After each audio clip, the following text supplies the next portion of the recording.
Sorry? No, I looked at it online.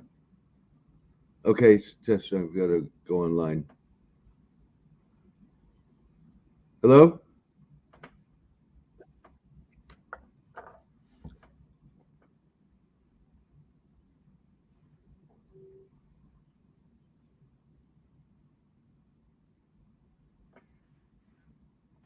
Well, it's time now for this week's Middle East report. Joining us on the line from Singapore, James Dorsey. Good morning, welcome. Good morning. Actually, today it's from Doha, not from Singapore. Oh, lovely to talk to you Nonetheless, from that part of the world. All right, so International Anti-Money Laundering Watchdog has put the UAE on a watch list as Emirati-US relations sour. indeed. So the Financial Action Task Force, which is basically the international watchdog for anti-money laundering and terrorism finance, has put the United Arab Emirates on its watch list, and it joins countries like Pakistan and North Korea, Iran, and various others of those sorts. Um, the UAE has always been an easy place to place your money, and don't forget that some of the finance for the 9/11 attacks flowed through the UAE.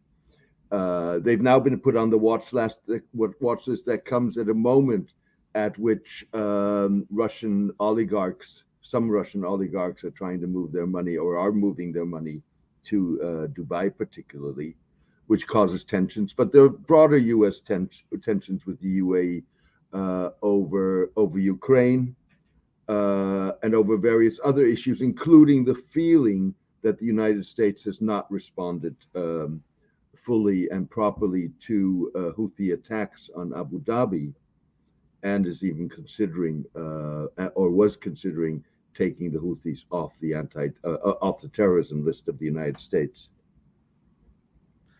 Now, Saudi Arabia is to increase oil production as a goodwill gesture towards the United States and Europe. So, indeed, on the one hand, the Saudis have refused U.S. requests and European requests, for that matter, to increase oil production. Keep in mind that they are the state with a swing capacity and able to increase production. Very few others can do so in any significant amount. And they have stuck to what is called the OPEC Plus agreement, which is an increase of about 400,000 barrels a day. The Saudis now have said that they will reinvest the money that they're getting because of heightened oil prices into increasing oil capacity, or the production capacity. And so they are going to be investing up to $50 billion this year. And that's clearly a gesture, on the one hand, to stick to what they've said in the past or recently about increases of oil production, but at the same time say we're still there and we will maintain that capacity. Then, unlike the UAE and Saudi Arabia, Qatar seems to be on the sidelines of the Ukraine conflict and remaining on the sidelines without really irritating the US. Indeed. So on the one hand, you have the Saudis who have warmed up to the Russians. You've had a phone call on the 1st of March between the Emirati Crown Prince Mohammed bin Zayed and Russian President Vladimir Putin, in which bin Zayed said every nation has a right to defend its national security, implicitly recognizing that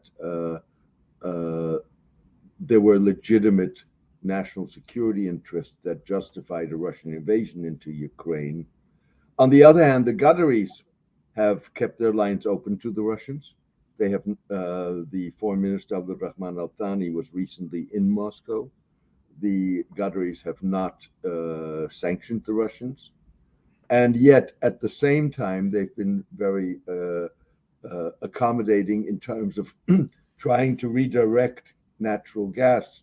Qatar, sorry, Qatar is a major natural gas producer from Asia to Europe to compensate for loss of Russian natural gas, and they were, as this crisis was building up, identified and nominated as a major non-NATO partner of the United States. And then football glory is starting to turn against the owners of Manchester City. Indeed, we're back to the Ukraine crisis. So there were always critics of Sheikh Mansour, the brother of Crown Prince Mohammed bin Zayed of the United Arab Emirates, who is the owner of Manchester City.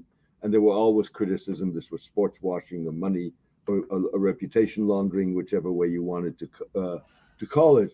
But all of those issues, so human rights in the UAE, were not something that really moved British fans or Manchester fans. But now suddenly you have an owner who's seemingly endorsing, but certainly not condemning the invasion of Ukraine, and the invasion of Ukraine being something that doesn't move fans and has captured widespread public attention and engagement, and that's now starting to turn on the Emiratis. All right, James, as always, thank you so much for your time. And we remind our listeners you can go to www.jamesdorsey.net, read the latest articles that James has penned, and also subscribe to his newsletter. We will talk to James again next week, same time, every week, Friday at around this time. We have the Middle East Report, a quick, succinct look at the leading stories in the region. Right, coming back to our interactive question for this morning, it's around gifting.